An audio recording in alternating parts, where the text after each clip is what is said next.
Now let's talk about currency pairs. It simply means combination of two currencies. For example, when you bring USD and you pair it with another currency such as Great Britain, this is one currency and this is another currency. When you pair both of them together, it's referred to as currency pairs. Example, this is a pair. A pair contains two items.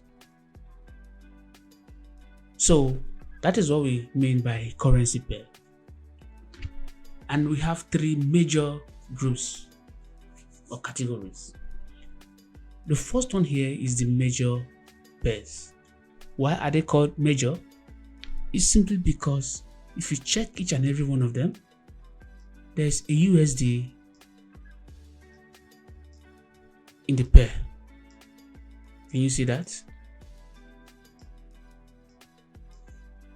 So that is why it's called a major. Any currency you pair with the USD is called a major pair. That is just the simple explanation of that.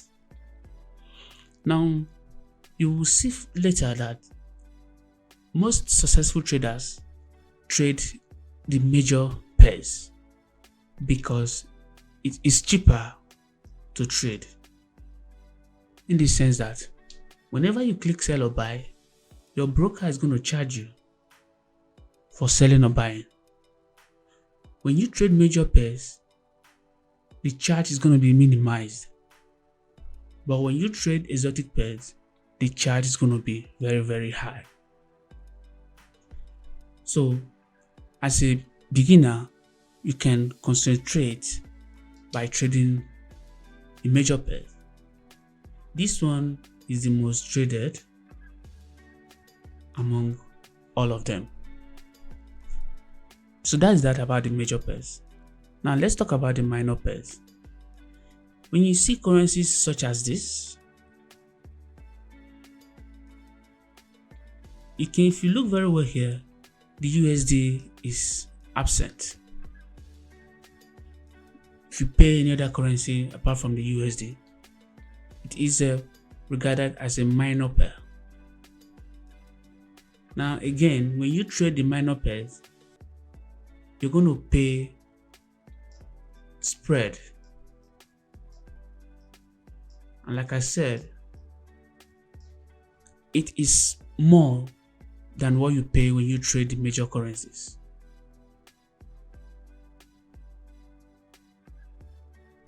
So the third one here is the exotic pairs. Now this means any currency pair, or when you pair a currency with the currency of a developing country. Now a country that is developed and the one that is developing, such as USD and GBP. Now the spread charged on exotic pair is more than that charged on the minor pair, and this. As you go down like this, the charges increases. So as a beginner, focus on the major pairs and you will be fine. Now more on currency pairing.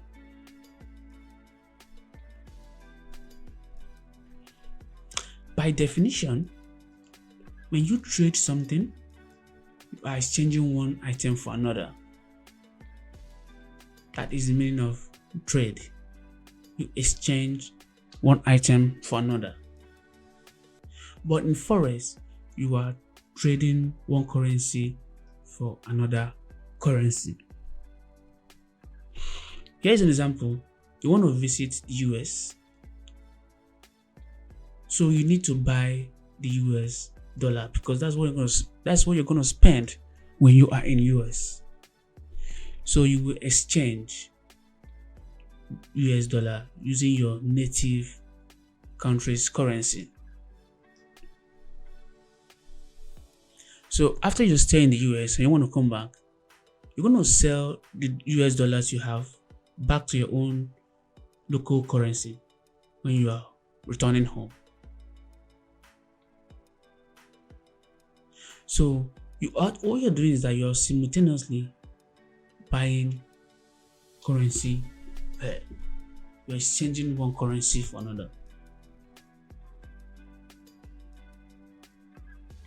So that is what drives the forex market.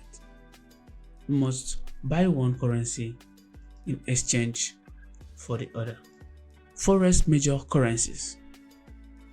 The major currencies the forex are outlined here: the euro, the US dollar, British pound, Japanese yen, Swiss franc, Australian dollar, Canadian dollar, and the New Zealand dollar.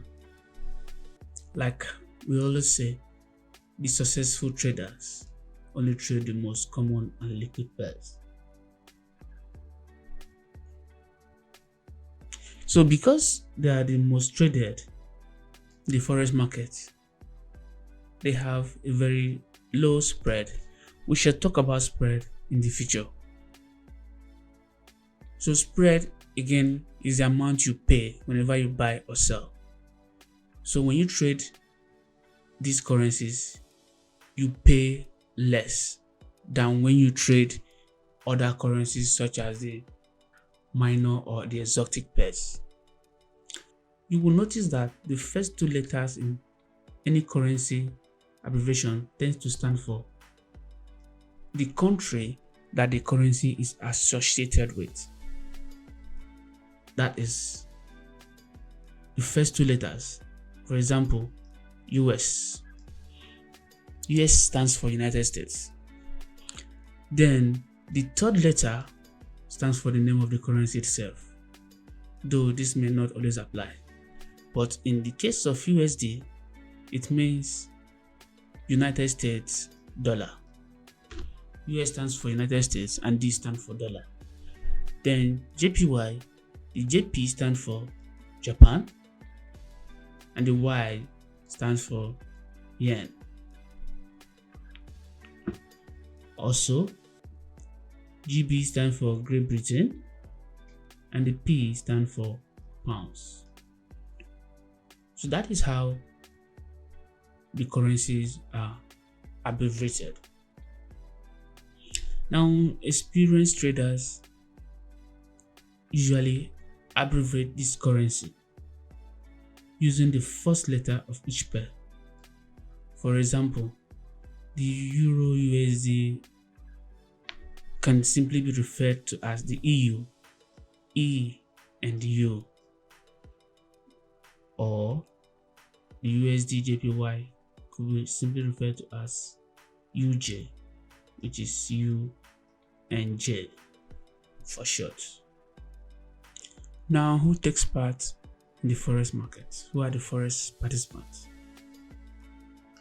You can see before that I told you that as long as human beings exist, forex will continue to take place. Now look at those who take part in the forex: central banks, institutional investors. Now companies also take part in forex.